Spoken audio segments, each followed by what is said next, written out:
Yuk coba gerakkan. Tergantung nanti ototnya apa ya. Misal otot untuk otot quadriceps. Otot quadricepsnya ternyata lemah. Kita bingung nih. Maka kita hitung 1RM-nya dulu. Pertama kita kasih beban 6 kilo. Oke, coba gerak. 1, 2, 3, 4. Oh, ternyata dari beban 6 kilo dia kuatnya 4 kali repetisi. Berarti kan belum 1RM ya. Maka nanti kita hitung 1RM. Dan 1RM ada rumusnya. Rumus Kalau kekuatan ototnya cuma segini, jadi bebannya jadi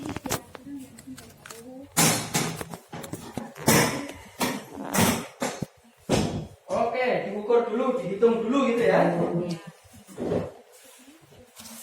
Maka perlu kita lakukan 1RM test. Ini angka 1 ya. 1RM test. Mau pakai kacamata saya? Gerakan ekstensi maka posisinya duduk seperti ini. Nilai 3, 4, dan 5. Oke, coba luruskan lututnya. Nilai 3 bisa ya. Kita kasih beban, sini nilai 4, beban di sini nilai 5. Bisa atau tidak? Nilai 2, 1, dan 0. Posisinya seperti apa? Miring lagi. Oke, miring lagi. Kamu sudah sampai miring kanan miring kiri belum? Kalau capek ganti yang lain. Oke, sorry, yang kiri ditekuk. Oke, kanan juga sedikit. Nah, oke, geser kakinya atau luruskan kaki kanannya tanpa melawan gravitasi. Dia bisa berarti nilai 2. Kalau tidak bisa kita cek ototnya. Nah, dia bisa ada kontraksi atau tidak quadricepsnya. Begitu juga yang selanjutnya adalah gerakan fleksi. Gerakan fleksi kalau untuk nilai 2, nilai 1 dan nilai 0 posisinya juga terlentang. Tinggal oke, coba tekuk lutut kanannya. Oke, tanpa harus mengangkat kakinya ya. Jadi cuma geser. Yuk coba tekuk lagi. Nilai 2 fleksi. Tidak ada kontraksi, kita cek tidak ada gerakan, kita cek hamstringnya. Apakah dia nilai 1 atau 3 atau bahkan nilai 0. Tapi untuk nilai 3, 4, dan 5 fleksi. Ini posisinya bagaimana? Kira-kira posisinya. Untuk fleksi, nih kakinya atau lututnya menekuk, nilai 3, 4, dan 5. Kira-kira posisi si pasien harus seperti apa? Berdiri? Mungkin juga, tapi kalau takut jatuh lebih amannya adalah posisi duduk. Kalau duduk, kalau kita duduk ini fleksi. Fleksi ini kan nggak melawan gravitasi. Iya. Jadi bagaimana? Oke, yuk. Tekuk lututnya. Nah, melawan gravitasi. Nilai 3 mau sampai full juga dia bisa. Nilai 3, nilai 4 tinggal kasih tahanan, nilai 5 kasih tahanan. Terlentang lagi sekarang.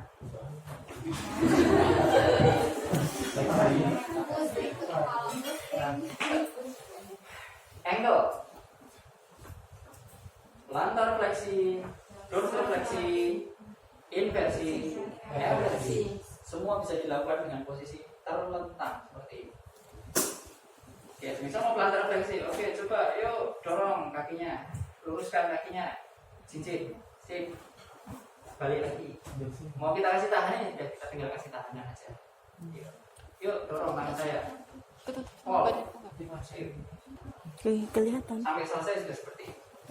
Begitu juga nanti jari kaki. Jilbab Kalau jari kakinya mengalami kelemahan, dia nggak bisa jepit sandal, nggak bisa pakai sandal jepit kan berarti nggak bisa jepit karetnya itu ya. Kita coba cek apakah kekuatan ototnya lemah. Tinggal kita pakai jari aja gitu. Coba ditekuk jarinya. Oh ternyata dia masih bisa. Selesai MMT. Hanya seperti itu. Maka nanti penulisan dari kita melakukan pemeriksaan MMT adalah kita perlu menuliskan Dextra atau sinistra? Dextra itu kanan atau kiri? Dextra kanan. Dextra kanan, Sinistra kiri. Jangan sampai salah nulis ya. Yang kita periksa itu yang kanan, tapi kita nulisnya sinistra. Nanti kita tindakan kita juga kebalik nanti ya. Maka kita cek, kita tulis dextra, otot iliopsoas, gerakannya adalah fleksi hip, nilai kekuatan ototnya adalah 3, dan seterusnya. Dextra quadriceps, otomatis kan kalau quadriceps berarti gerakannya adalah ekstensi knee, nilai kekuatan ototnya berapa. Sampai sini ada pertanyaan?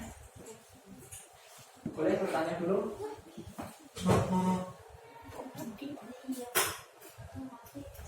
Luar dingin loh.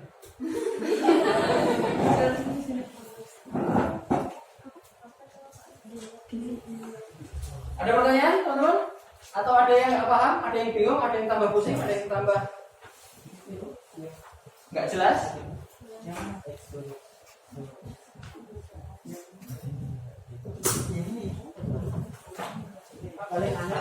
Apa? Kenapa?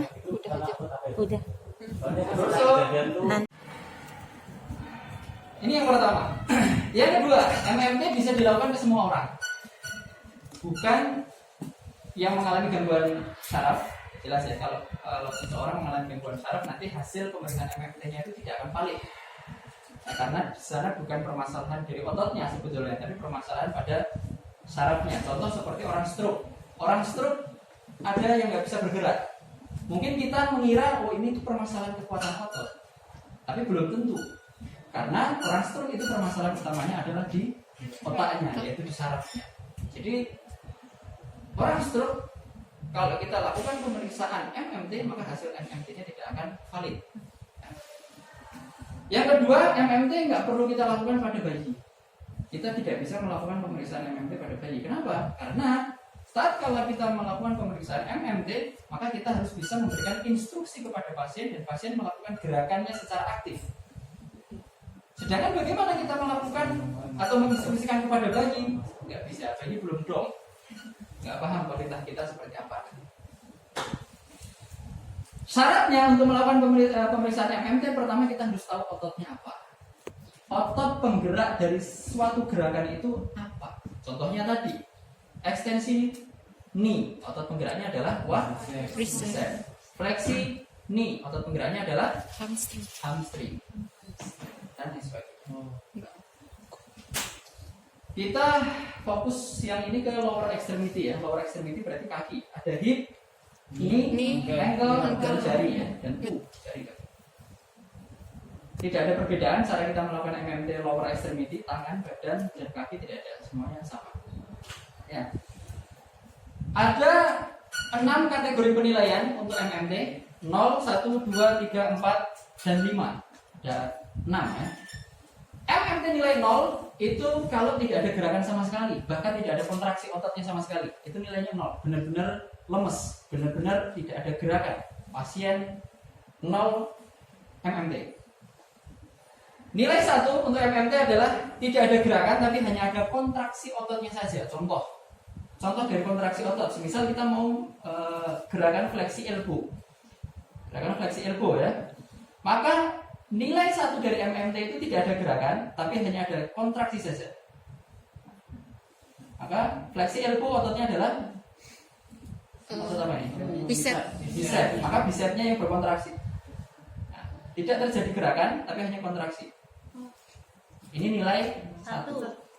Jadi dia udah berusaha mau mengangkat tangannya tapi nggak bisa, hanya berkontraksi saja. Nilai 2, ada gerakan, full ROM bisa atau mungkin juga tidak full ROM, tetapi tidak bisa melawan gravitasi. Mengangkat tangan seperti ini melawan gravitasi atau enggak? Melawan. Maka kalau nilai 2 dia nggak bisa melawan gravitasi. Tapi ketika dia bergerak seperti ini, dia bisa. Karena ini tidak melawan gravitasi, hanya menggeser saja. Ya. Itu nilai 2. Bisa full ROM, bisa juga tidak. kuncinya di melawan gravitasinya, dia tidak bisa. Sedangkan nilai 3, nah, nilai 3 dari MMT,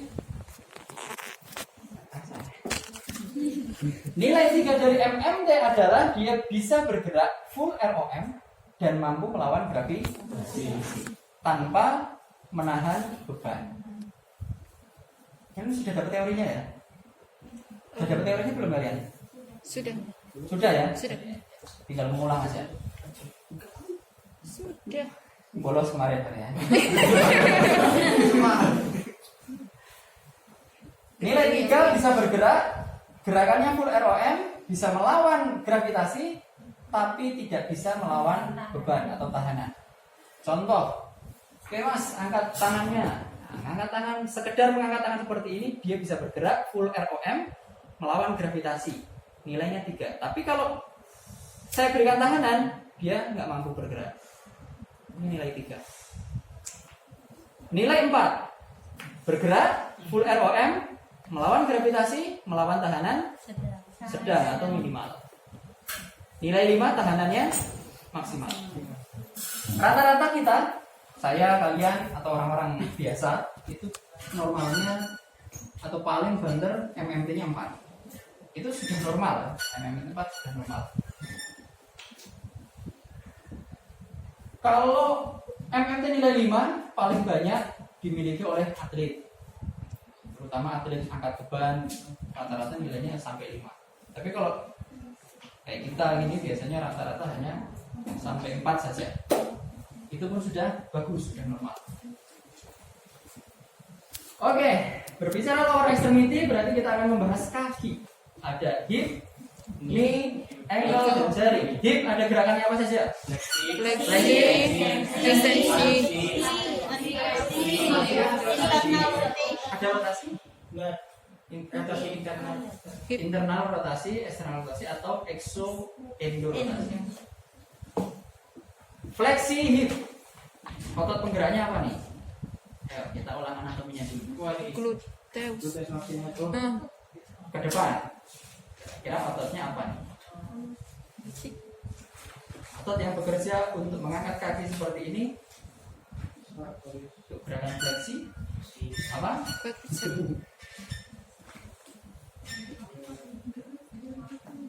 Ilio, psoas mayor dan minor. Iliopsoas. Iliopsoas letaknya di garis selangkangan ini ya. Oh, Garis sempak. Ya, pakai celana dalam pas di sini. Ini iliopsoas. Itu untuk gerakan fleksi hip. Untuk ekstensi hip, gerakannya ke belakang. Maka ototnya apa? gluteus Gluteus maximus. Untuk abduksi, otot penggeraknya apa? Gluteus medius, gluteus minimus, dan sedikit atau dibantu dari iliotibial band. Untuk gerakan adduksi, otot penggeraknya kira-kira apa? Otot-otot adduktor banyak, kecil-kecil. Dibuka lagi nanti. Ya. Begitu juga nanti gerakan eksorotasi dan endorotasi. Kalau saya bergerak seperti ini gerakan ekso atau endo?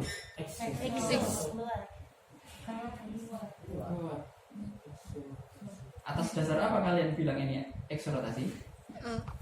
Yang jadi tumpuannya itu kan sininya. Enggak. Kalian ngelihat bawah apa ngelihat atas? Bang. Oh, harusnya atas. Ini kan gerakan hip ya. Iya. Jadi yang bawah dibiarin aja. Yang perlu kalian perhatikan adalah gerakan kaput femurnya. Oh, Kalau kita bergerak sini kira-kira kaput femurnya masuk ke dalam pelvic atau keluar? keluar. Masuk. Tapi kalau ini dia keluar. Coba kalian siapa ya? Dirimu aja deh. Coba kamu berdiri. Panas banget. Coba berdiri ini. Sekarang ini. Kamu pegang ya, pegang nih. Tulang ya kerasa ya nih. Kakimu gini. Kira-kira di sini ada tonjolannya keluar atau tonjolannya kerasa masuk? Sekarang dibandingkan dengan gini. Masuk ya. Keluar. Berarti gerakan seperti ini adalah ekso atau endo? Masuk. Endo. Endo ya. Kalau seperti ini Exo. sudah cukup, terima kasih. Jadi kita biarkan aja yang bawah itu karena ini gerakannya adalah gerakan hip. Oke. Ada 6 gerakan di hip. Ini ada gerakan 2. 2. Ankle ada gerakan apa saja? Dorso. Plantar, Plantar. Eversi. Ekstensi. Bedanya fleksi ekstensi sama plantar dorsal apa? Sama ya. Sebutin aja satu, dorsal dan plantar. Dorsal ke atas, plantar jinjit. Terus apa lagi? Eversi. Versi. Oke. Jari ada gerakan apa saja? Jari. Fleksi, ekstensi. Oh, sip.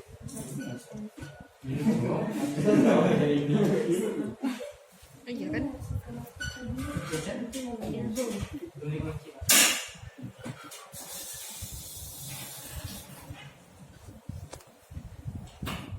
Oke, satu orang tidur. Yuk, coba cowok. Ayo yang cowok. Yang cowok. Anca. Yuk, nanti kalian mau sampai semester 8 pokoknya cowok jadi tumbal ya. Kan kita gak enak kalau mau megang-megang cewek ya. Ayo Anca atau Gali. Ya,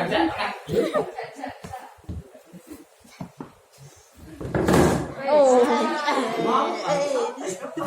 kalian praktek.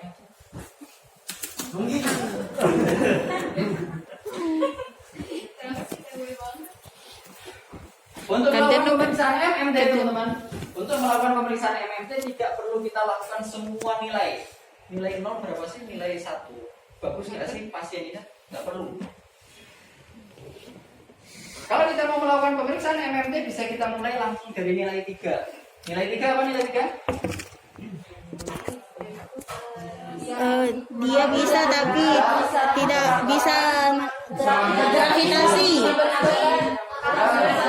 Gravitasi tapi tidak ada beban. Ya, artinya kita tinggal memerintahkan pasien kita untuk bergerak saja kan. Oke. Saya tidak akan mencontohkan semua gerakan, hanya beberapa saja. Dalam melakukan pemeriksaan MMT kita juga perlu bisa memposisikan pasien. Pasien itu kira-kira posisinya seperti apa? Kapan dia harus posisi seperti apa yang melawan gravitasi dan posisi seperti apa yang tidak melawan gravitasi. Nilai 3 ke atas berarti melawan gravitasi, 2 ke bawah berarti tidak bisa melawan gravitasi. Oke, kita ambil contoh satu gerakan dulu, fleksi hip. Otot penggeraknya adalah iliopsoas, ya, mayor ataupun minor. Fleksi hip. Pertama mungkin kita langsung cek nilai 3. Nilai 3 gerak full ROM lawan gravitasi tanpa adanya beban. Oke, Mas, coba kaki kanannya diangkat ke atas. Melawan gravitasi nggak? Melawan. Sampai full ROM nggak? Iya. Iya. Gerak full ROM melawan gravitasi tapi tidak ada beban. Ya, karena kalau saya kasih beban dia masih belum kuat. Artinya nilai 3-nya dia bagus. Pertama itu. Kalau dari hasil nilai 3 itu pasien bisa, berarti tinggal kita cek yang 4 dan 5. Tidak perlu kita cek lagi nilai 2, 1, 0. Tapi kalau nilai 3 pasien nggak bisa, baru turun. Nilai 2-nya bisa nggak, nilai 1-nya bisa nggak. Oke, itu fleksi hip. Maka pertanyaan saya kira-kira, untuk gerakan fleksi hip yang melawan gravitasi, posisi pasien seperti apa? Berdiri kah, duduk kah, tidur kah, tengkurap, miring, terlentang, split, kayang, atau seperti apa?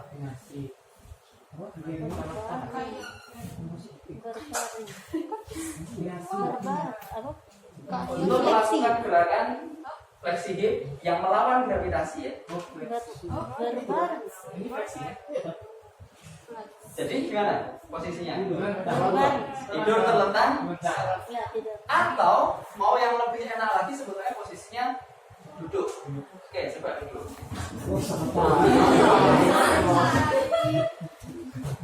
Siap ya, nanti kamu saya bolak-balik. Biar nggak gosong, gitu kan? Goreng apa? Oke, fleksi hip, iliopsoas untuk nilai 3. Oke, nilai 3 ya Mas ya. Coba angkat kakinya ke atas.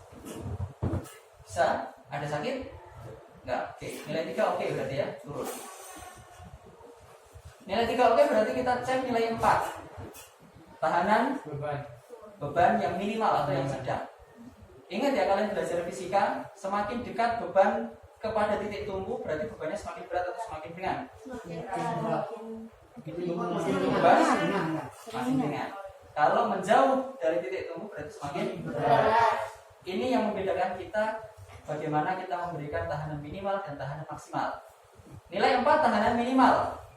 Duduk seperti ini titik tumbuhnya adalah di paha atau di sendi hipnya. Maka tahanan minimal kita, tangannya sini. Tahanan 4. Oke, coba angkat kakinya. Mau kita sekuat tenaga, angkat terus. Lututnya diangkat. Terus, terus. Dia masih bisa. Berarti nilai 4 dia oke. Normal nanti ya. Nilai 5 berarti tahanan kita menjauhi. Oke, sekarang yuk angkat. Enggak.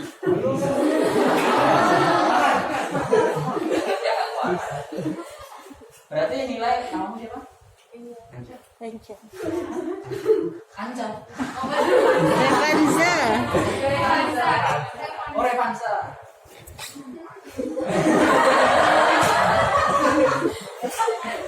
Berarti nilai otot iliopsoas untuk gerakan fleksi hip anca adalah 4 karena dia 5 tidak bisa ya, 4 normal terus. Kemudian sekarang bagaimana kalau semisal nilai 3 si anca nggak bisa, berarti kita harus melakukan pemeriksaan untuk nilai gerakan-gerakan yang tidak melawan gravitasi. Kira-kira posisinya duduk, terlentang, berdiri atau seperti apa? Posisi untuk fleksi hip. Terlentang kalau dia fleksi tetap melawan gravitasi.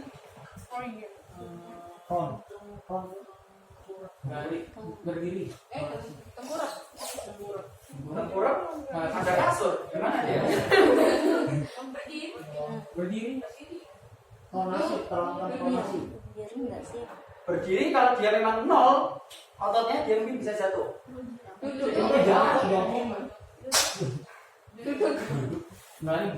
Yang benar adalah tidur miring. Miring sekarang.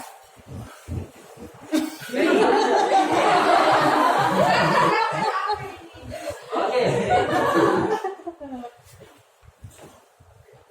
Yang kiri ke belakang.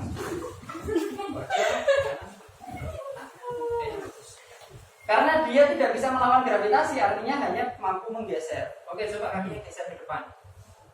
Tidak melawan gravitasi. Karena dia ada tumpuan ini ya. Dia bisa melakukan ini berarti nilainya 2. Oke, sekarang tidur terlentang. Sekarang bagaimana untuk mengetahui nilai 1? Ya, untuk mengetahui nilai 1 berarti kan 1 hanya ada kontraksi saja. Maka saat kita perintahkan, oke mas coba angkat kaki, dia nggak bisa. Tapi kita cek di ototnya, kita pegang. Yuk coba angkat kaki. Kakinya dikencengin aja. Ya, nah, ini ada kontraksi, tapi nggak ada gerakan. Ini nilai 1. Kalau nggak ada gerakan, kita pegang ototnya juga nggak ada kontraksi, berarti dia nilainya 0. Tahu ototnya, tahu bagaimana cara kita memposisikan kapan harus melawan gravitasi, kapan tidak melawan gravitasi. Contoh gerakan kedua, ekstensi hip. Otot penggeraknya adalah gluteus maximus. Maka pertanyaan saya kira-kira untuk nilai 3, 4, dan 5 posisinya seperti apa? Miring. Ekstensi. Terlungkup. Oke, kita coba terlungkup. Terlungkup. Tengkurap. Enggak tahu. Nah, ya. angkat kakinya kanan. Ini adalah gerakan ekstensi Ekstensi. melawan gravitasi. Melawan. Kalau dia bisa sampai full, berarti dia nilai 3-nya oke. Oke. Oke, sip. Nilai 4 kita tahan minimal. Oke, yuk angkat kaki. Terus kuat kenceng. Oke, dia masih bisa. Sekarang nilai 5. Iya. Pertanyaan selanjutnya, bagaimana posisi yang benar untuk nilai 2, 1, dan 0 dan 0? Tidak melawan gravitasi. Miring. Miring lagi seperti tadi, hanya gesernya ke belakang. Oke, good. Pokoknya di logika aja ya. Posisinya kira-kira bagaimana nanti nggak usah.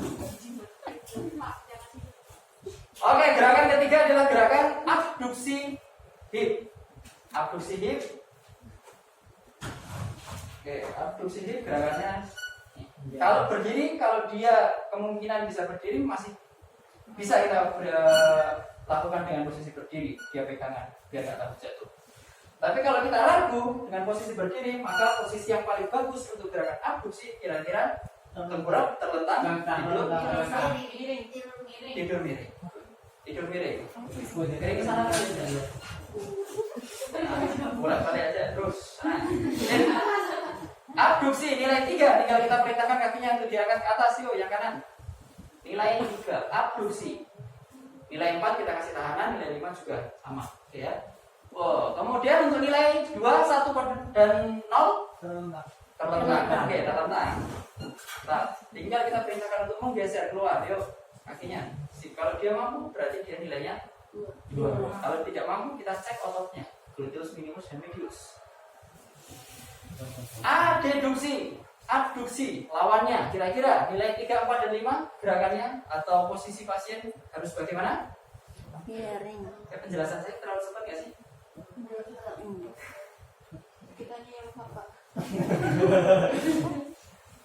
Oke, adduksi, kira-kira posisi pasiennya gimana? Miring lagi. Oke, good, benar. Miring lagi, yuk. Miring ke sana. Kalau dia miring ke kiri, berarti yang kita lakukan pemeriksaan kaki yang kiri. Kiri dong. Gerakan adduksi. Maka si pasien harus megang kaki yang sehat. Kaki yang tidak dicek, berarti kita pegang berarti ini. Oke, angkat kaki kiri. Adduksi. Ya, jelas ya? Iya. Oke. Nilai 4, nilai 5 sama. Kita berikan tahanan. Bedanya tadi, tahanan semakin mendekati fulcrum atau titik tumpu, berarti dia nilai 4. Menjauhi berarti nilai 5. Untuk nilai 2, 1, 0 berarti tidur terlentang, sama kebalikannya tadi. Sekarang untuk endorotasi dan eksorotasi, kira-kira posisi pasien seperti apa?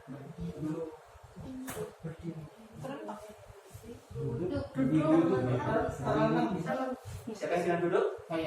Oke, benar. Duduk. Nah, duduk. Oke, sorry saya pegang. Ya, lemas saja kakinya. Ini gerakan internal, exo atau endo? Endo.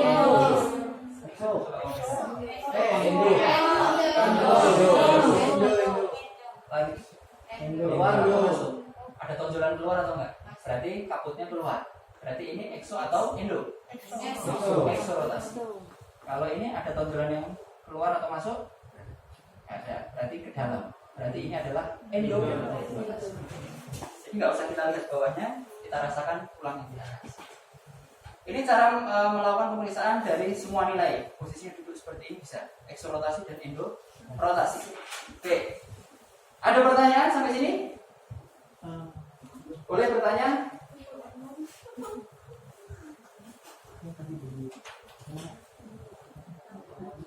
Oke, tidak ada. Kita lanjutkan. Kita ke regio bawahnya, yaitu regio ni. Ini ada 2 gerakan, fleksi dan ekstensi.